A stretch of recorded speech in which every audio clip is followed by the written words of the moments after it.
बिहार लोकतंत्र की धरती रही है। हमें बिहार वासी होने पे गर्व महसूस होता है कि यह लोकतंत्र की वह पावन धरती है जहां से निकल करके लोकतंत्र का कंसेप्ट पूरे देश और दुनिया में गया। लेकिन आज मैं हैरान हूँ, परेशान हूँ और चिंतित और व्यथित हूँ। इसलिए नहीं कि मैं राष्ट्रीय जनता दल का एक साधारण विधायक हूँ, इसलिए कि एक जिम्मेवार और जवाबदेह नागरिक हूँ इस देश का, समाज का। और आज लोकतांत्रिक मर्यादा में हम लोग जी रहे हैं।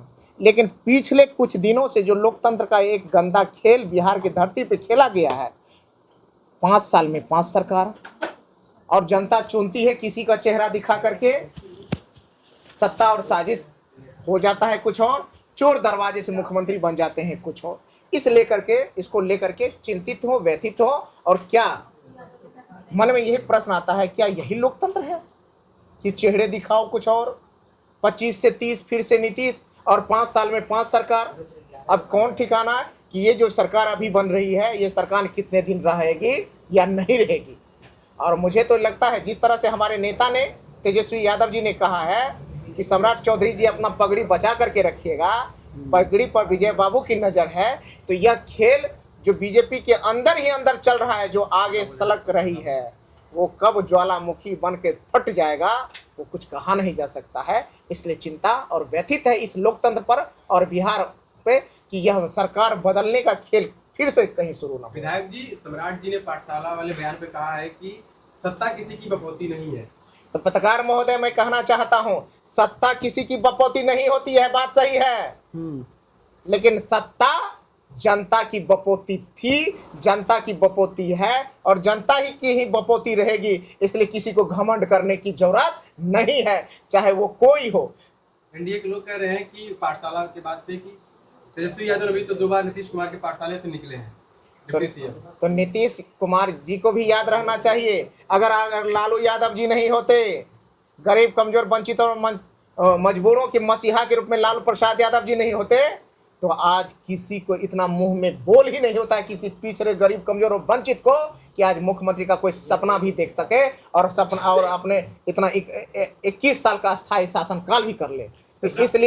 इसलिए अगर आज यह देन है, वो कमजोरों को वह ताकत देने का काम आदरणीय लालू प्रसाद यादव जी ने किया।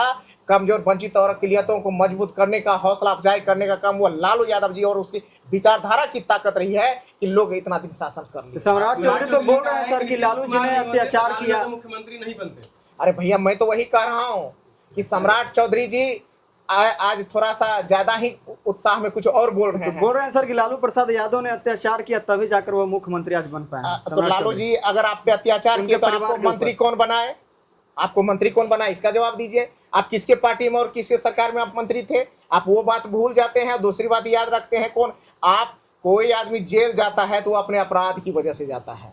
कोई आदमी जेल जाता है अगर यह इधर के कोई आपराधिक गतिविधियां में, तो वो अलग बात होता है। अगर राजनीतिक षड्यंत्र बड़े स्तर पे ना हो तो छोटे स्तर पे लोग को कोई किसी को फंसाता है ना, वही अपने कारनामे की वजह से जाता है। गौतम जी, 2 सवाल हैं। कल बिहार के खजाने के बारे में भी सदन में आपने चर्चा विपक्ष की ओर से सवाल उठाया गया। तेजस्वी यादव जो उसमें आंकड़े में जो है बता रहे थे उसमें गड़बड़ कर दिए। तेजस्वी यादव जी कोई आंकड़े में गलती नहीं किया। 40,000 का पहले कर्जा लिया गया, 12,000 का कर्जा लिया पेंशन देने के लिए, ये जानकारी होनी चाहिए। और एक बात और मैं कहना चाहता हूँ, स्पष्ट कहना चाहता हूँ, आज खजाने खाली कैसे नहीं हुए? ये चुनाव में जिस तरह से सरकारी धन का बंदरबाट हुआ, आज उसी की वजह से आप किसी भी विभाग में जाइएगा, आपका डिमांड लगा हुआ है लेकिन आपको मिल नहीं रहा है। आप पूछ लीजिए, जा करके पूछ लीजिए। डिप्टी सीएम सर भी बोले थे कि जो खजाना जनता देखती है कि विकास देखती है?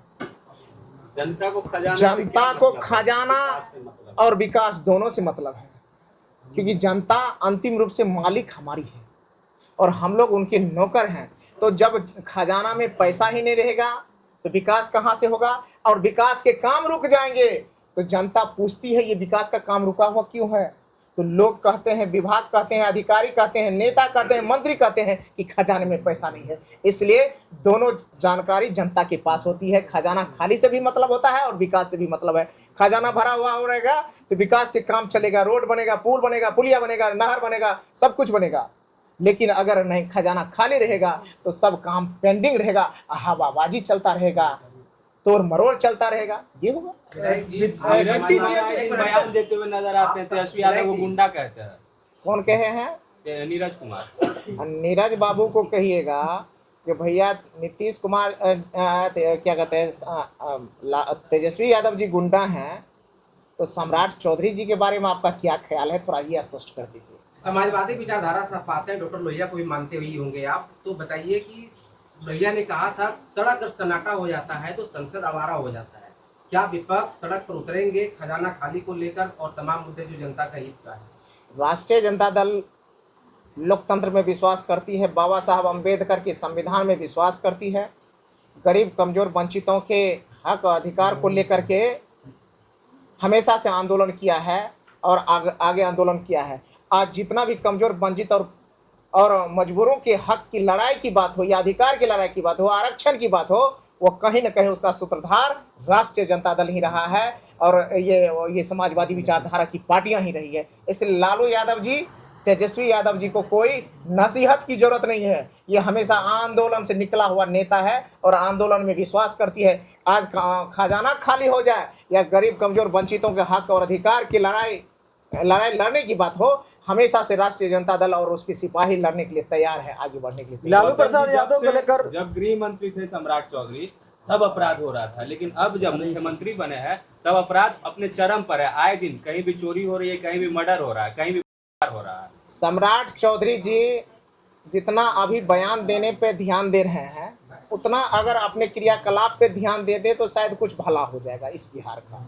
मैं स्पष्ट करना चाहता हूं, कल भी गया में हुई है एक महिला की, आज भी 10 साल के एक युवती का कंबल में लपटा हुआ लाश मिला है पटना सिटी में। तो हम कहते हैं खगड़िया हो, मधेपुरा हो, सहरसा हो, बेगूसराय हो, जहानाबाद हो, पटना हो, दरभंगा हो, तो रोज हो रही है। बहन बेटियों की इज्जत तो रोज लूटी जा रही है। और वो हमारे जो कल के गृह मंत्री और आज हमारे जो माननीय मुख्यमंत्री जी, वो कहते हैं कि हम अपराधी को पताल से निकाल के उसको निकाल लेंगे। तो हम कहते हैं पताल जाने में कितना देर लगता है और पताल से आने में कितना देर लगता है, माननीय मुख्यमंत्री जी यह स्पष्ट कर दीजिए।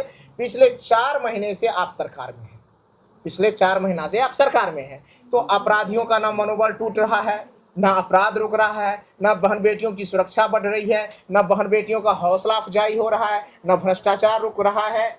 तो ये आखिर कब रुकेगा? एक समय सीमा आप बता दीजिए कि हाँ पताल जाने में इतना दिन लगा है, पताल जाने से आने में इतना दिन लगेगा, उसके बाद काम हो जाएगा। मिथिलेश तिवारी साफ तौर पे कहे थे कि सरकार को बने हुए अभी छठी भी नहीं हुआ। कौन है मिथिलेश तिवारी जी? विधायक है। अरे भैया, बड़े बड़े का बात नहीं है, छोटे से क्या सवाल करना, दूसरा बात पूछिए आप। सर, लालू प्रसाद यादव के बारे में कहा जा रहा है कि आरएसएस का घुटना टिके, सम्राट चौधरी बोल रहे हैं कि आरएसएस का घुटना टिके तब जाकर सरकार बना पाए। राष्ट्रीय जनता दल किसी के सामने में घुटना नहीं टेकता है। राष्ट्रीय जनता दल कमजोर वंचितों के अधिकार को लेकर के लड़ने वाली पार्टी है। अगर राष्ट्रीय जनता दल आरएसएस के सामने घुटना टेकी होती है तो हमारी विचारधारा बदल गई होती है। हम उससे गठबंधन कर लिए होते, हम उनके नेताओं को कभी हाँ में हाँ मिला दिए होते, सदन से लेकर सड़क तक उसको कभी घेरने का काम नहीं करते और लालू यादव जी को जेल जाने का कभी नौबत नहीं आती। इसका मतलब यही है कि सरकार जो आवश्यक संख्या बल चाहिए था वो किसी न किसी परिस्थिति में कोई किसी को दे देता है, वो अलग बात होता है। और सरकार बनाने के नाते किसी से समर्थन ले लेना अलग बात होती है, लेकिन विचारधारा पे समझौता होता है, विचारधारा पे अपना लेना ही घुटना टेकना होता है। लेकिन राष्ट्रीय जनता दल हमेशा से गरीब कमजोर वंचितों, बाबा साहब अम्बेडकर, कर्पूरी ठाकुर, राम मनोहर लोहिया, जगदेव बाबू और लालू यादव जी खुद की विचारधारा को लेकर के चलने का काम किया है, इसलिए तो जेल जा रहे हैं, इसलिए तो आज ईडी सीबीआई के छापे पड़ रहे हैं, इसलिए तो गरीब कमजोरों की हक की लड़ाई के लड़ने के लिए लालू यादव जी खड़े हैं, तेजस्वी यादव जी खड़े हैं। और जो लोग उसके सामने घुटका टेक दिए थे वो उनके साथ मिले हुए मलाई खार हैं। विधायक जी, कल निंदा प्रस्ताव लाया गया था, सब सांसद राघव चड्ढा भी बीजेपी ज्वाइन किया, इस पर क्या बोलेंगे? कुछ लोग क्या कहते हैं, शेर की खाल ओढ़ करके जंगल में आ जाते हैं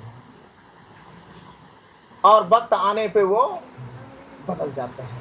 तो इन लोगों पे जो वक्त के अनुसार आते हैं, नफा और नुकसान को देखते हुए और फिर चले जाते हैं, ऐसे बेईमान और गद्देदारों पर मुझे कुछ नहीं कहना है। लेकिन उनका एक बयान अभी तेजी से वायरल हो रहा है जिसमें वो कहते हुए नजर आ रहे कि भारतीय जनता पार्टी गुंडों की पार्टी है, लेकिन कल वो बीजेपी में ही जाके जुड़ जाते हैं। अनपढ़ और गुंडों की पार्टी।